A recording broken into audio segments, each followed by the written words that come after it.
বোন আমার, 12 বছর 15 বছর বয়সে তুমি কেন বিবাহের পূর্বে আরেকজনকে তোমার শরীর ধরতে দাও? আর যুবক ভাই আমার, কি বলিস কি তুই? এই পৃথিবী আর পৃথিবীতে যা আছে এর চেয়ে মূল্যবান হচ্ছে এই মেয়েটা। তো এরকম মূল্যবান একটা জিনিস ওর ধরে ছুঁয়ে তুই ওকে ওর মূল্য কমিয়ে দিবি? এত বড় জুলুম ওর প্রতি তোর! তুই আল্লাহকে ভয় করিস না তাই বলে এতটা কি বলিস তুই? তুই কি কারো গাড়ির গ্লাস ভাঙছিস জীবনে? না। কেন? ওর লস হবে। তুই কি কোনোদিন কোনো মানুষকে ঘুষি দিছিস? না। কারণ তাহলে ও বেচারা কষ্ট পাবে। তুই কি জীবনে কারো পেটে ছুরি ঢুকাইতেছিস? না।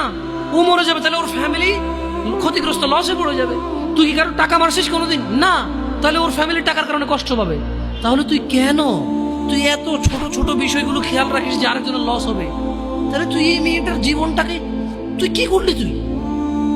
তুই পুরো পৃথিবী আর পৃথিবীতে যা আছে সবকিছু বিক্রি করলে যে সম্পদ হবে, সবকিছু অর্জন করলে যে অর্জন হবে, এর চাইতে মূল্যবান তুই ওকে সতীত্ব থেকে বের করে নিয়ে আসলি? তুই তোর সামান্য ডিজায়ার ফুলফিল করার জন্য, যেটা আল্লাহ তোর জন্য বৈধ করেছে, কবুল বললে তোর বাপের দোষ, আল্লাহর তো দোষ না। তোর বাপের দোষ, সমাজের তো দোষ না। তোর বাপ তোকে বিয়ে করে না ভাই আমার, তোর বাপ মনে করে তুই ছোট, 18 বছর বয়স তোর।